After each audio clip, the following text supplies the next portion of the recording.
Chris Palermo here on News 25, and we are so delighted to have Judge Matt Walker from the court right out of downtown Las Vegas. Judge, welcome so much for coming out to Pahrump and News 25. Oh, thanks so much for having me. All right, so we have a special event coming up December 4th. You want to assist veterans.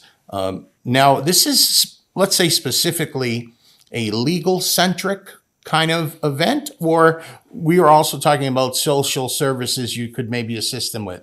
That's correct. It's more of a holistic event. We're calling it a resource fair. Okay. We're going to have vendors in to provide connections to services, but we're hosting it in the court as an idea to marry those two things together. Anyone that has armed forces service to back them in an armed forces service background and has open cases in Las Vegas Municipal Court that they need help addressing.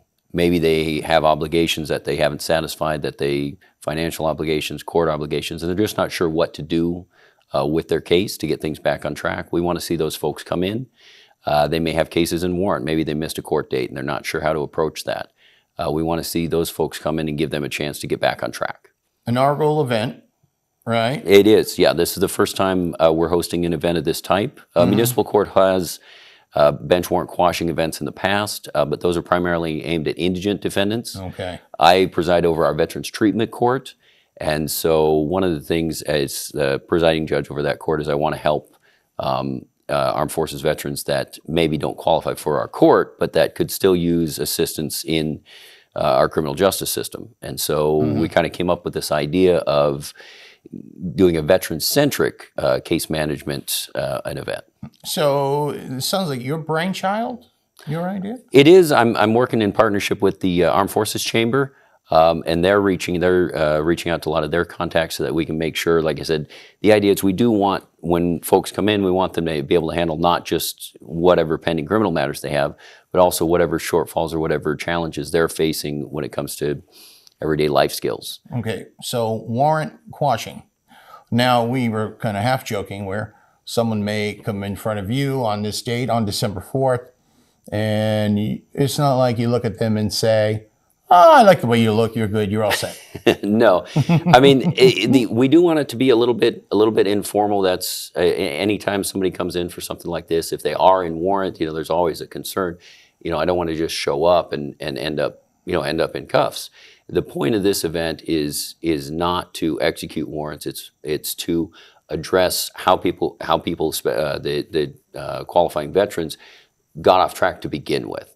What's going on with your case? Why did you miss court? Are you having trouble paying your fines? Are you having trouble taking your classes? Do you just not know what to do? And it's in that sense, the idea is we'll get people the right direction. We'll get them return court dates to make some progress. And hopefully there are going to be cases that we can just plain close out, depending on the circumstances. So I'm guessing now, with coming here on News 25 and coming out and taking your valuable time coming to Pahrump, the big thing is the outreach. Absolutely. To let people know. So we're going to continue, but I want you to just give us the basics: where, when, and what exactly is going to go on when they go out there. Right. So the event's going to start at 10 a.m. on December 4th. It's going to be at Las Vegas Municipal Court. That's at 100 East Clark, Las Vegas, Nevada. It's the big courthouse right across from City of Las Vegas City Hall. When they come in, they'll go through the security checkpoint, and there'll be someone there to refer them to the fourth floor, is primarily where the criminal portion is going to be taking place, where the court portion is.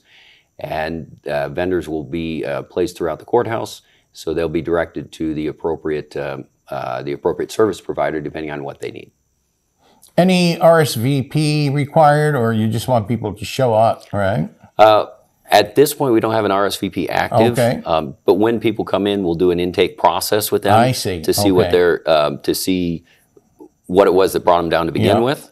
Like I said, in doing this joint venture with Armed Forces Chamber, we're wanting to make sure that we address both their criminal case and their service needs, and we want to be able to, when we do that intake process, we'll be able to figure out what's going on with their case and before they come in front of me, and we handle what needs to be handled. Sounds like you really have a passion for this, but Why do you find like you really need to focus on this particular sector of folks that are maybe looking to get some help?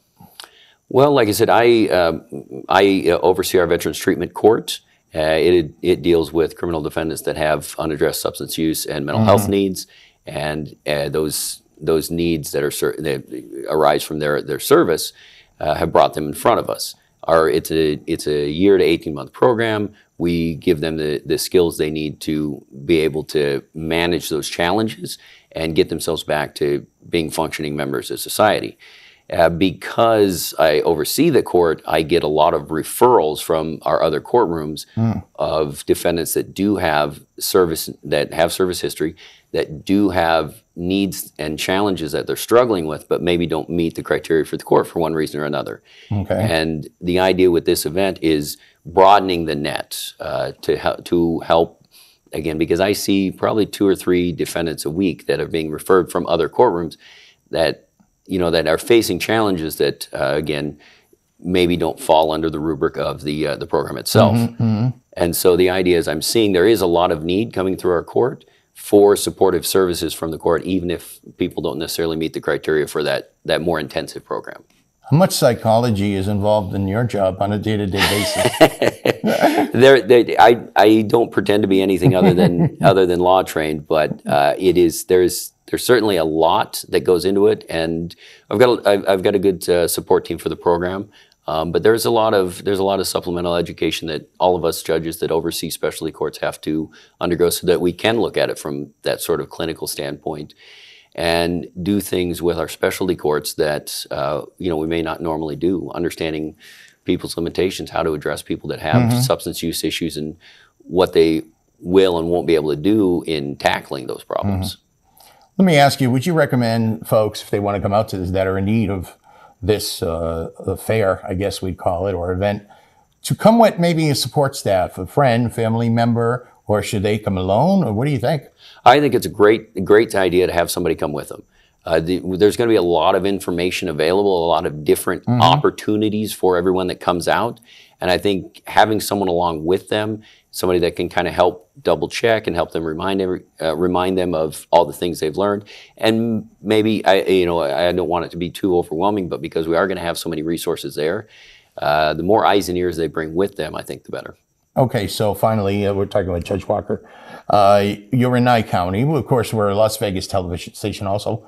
You may have some people, Nye County is big, they're watching.